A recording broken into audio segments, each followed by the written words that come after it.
Тригонометрия формулалары тақырыбындағы 486 және 488 есептерін шығару жолдары. 486 есепте өрнекті түрлендіріңдер берілген. Бұнда берілген 4 есептің әртүрлі тригонометриялық функцияларды келтіру формуласын қолдана отырып шығару жолдарын қарастырамыз.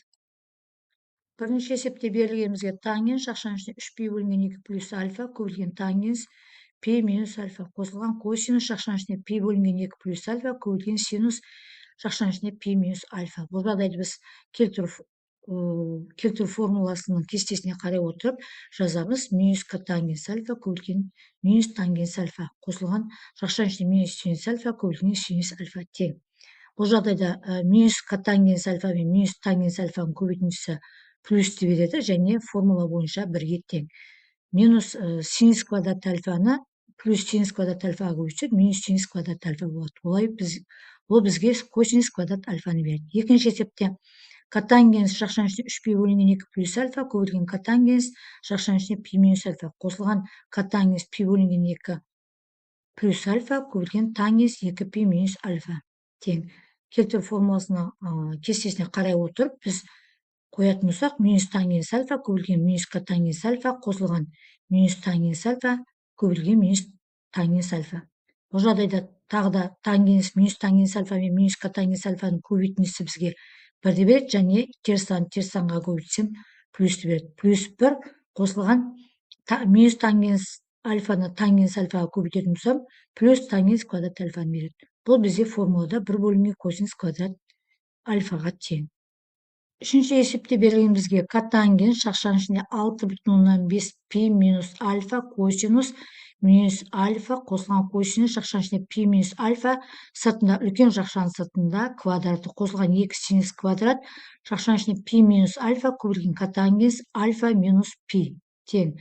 6,5 π дегенді біз бөлшек түріне келтіріп жазып аламыз. Сонда котангенс шақшаның ішіне 13 көбейтілген π бөлінген 2 минус альфа көбейтілген косинус минус альфа косинус қосылған косинус π минус альфада косинус минус альфаға тең. Үлкен жақша сыртында квадраты қосылған 2 синус квадрат π минус альфада альфаға тең.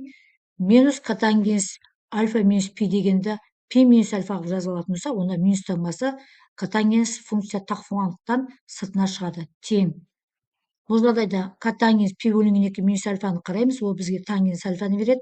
Косинус функциясы жоқ болғандықтан минустан басы алдына шықпайды, косинус альфа болады. Қосылған тағы да косинус функциясы жоқ болғандықтан косинус альфа жақшаның сыртында квадраты қосылған 2 синус квадрат альфа минус котангенс альфа. Енді жақшаның ішіндегі тангенс альфаны ашып жазатын болсақ, синус альфаның косинус альфаға қатынасы көбейтілген косинус альфа қосылған косинус альфа.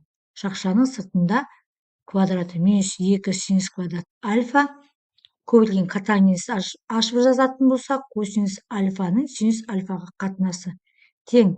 Жақшаның ішінде бізде косинус альфа мен косинус альфа қысқарады. Сонда синус альфа қосылған косинус альфаның екі функцияның қосындысының квадратын ашамыз. Сонда синус квадрат альфа плюс 2 синус альфа косинус альфа қосылған косинус квадрат альфа. Жақшаның сыртында минус 2 синус альфа косинус альфа. Бұл жерде синус квадрат альфа мен бөліміндегі синус альфа қысқарып, синус альфаны өзі алады. Осы жерде плюс 2 синус альфа көбейтілген косинус альфа мен минус синус 2 альфа көбейтілген косинус альфа бізге 0 береді. Сонда синус квадрат альфаның косинус квадрат альфаға қосындысы тең формула бойынша бірге тең.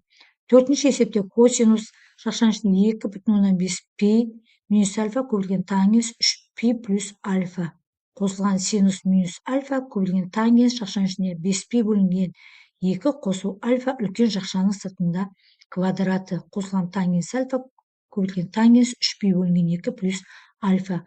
Бұл жағдайда 2,5 пиді біз бөлшек күйінде жазып аламыз. Сонда косинус 5 көбейтілген π бөлінген 2 5 көбейтілген π бөлінген 2 минус альфаға тең. Көбейтілген тангенс альфа кесте бойынша қарап жазамыз. Келтіру формуласының қосылған синус минус альфа көбейтілген минус котангенс альфа үлкен жақшаның сыртында квадраты қосылған тангенс альфа көбейтілген минус тангенс альфа тең. Бұл жағдайда біз синус альфа көбейтілген тангенс альфа бізге косинус пи бөлінген 2 минус альфа бізге синус альфаны береді. Сонда синус альфа көбейтілген тангенс альфа қосылған синус альфа көбейтілген тангенс альфа жақ жағының сыртында квадраты минус тангенс альфа көбейтілген котангенс альфа. Тангенс альфа мен котангенс альфаның көбейтіндісі бізге 1-ді береді.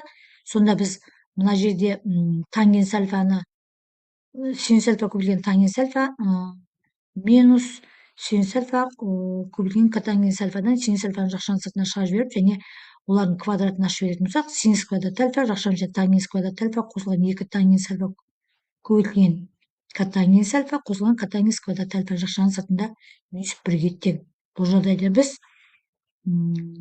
жауабында бізде шықпай тұр, себебі қателік бір жерінде бар. Есептің берілген шартында қате бар деп есептейміз. 4-88 есепте тепе-теңдікті дәлелденіп берілген. Бірінші және екінші есептер есептің дәлелдену жолы келесі бетте.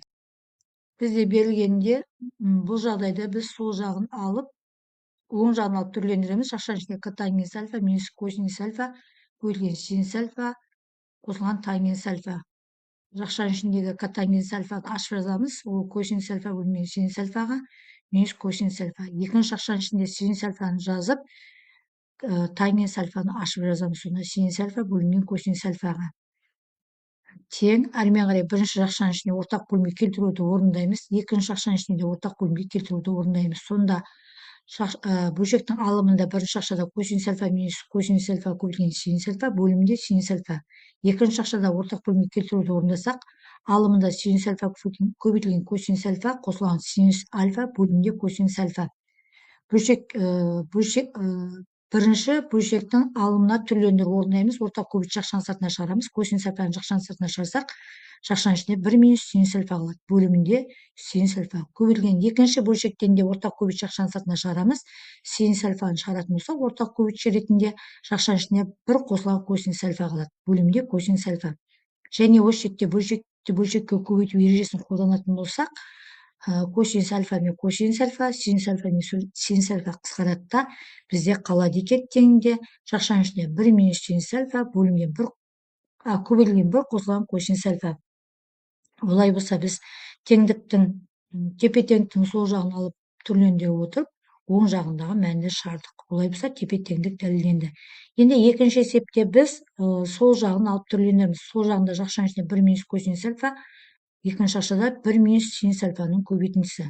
Тең жақ жағын ашамыз. Әрбір жақ жағының мүшесін бір-біріне көбейте отырып, жақ жағын ашамыз. Сонда 1 минус тангенс альфа минус синус альфа қосылған тангенс альфа көбейтілген синус альфа. Бұл жағдайда 1 минус тангенс альфа минус синус альфаны жазып аламыз да, котангенс альфа көбейтілген синус альфада котангенс альфаны ашып жазамыз. Косинус альфаны синус альфаға қатынас көбейтілген синус альфа. Бұл жерде синус альфа мен синус альфа қысқарады, сонда қалады 1 минус котангенс альфа минус синус альфа қосылған косинус альфа. Олай болса біз түрлендіруді орындадық. Тепе-теңдік дәлелденді.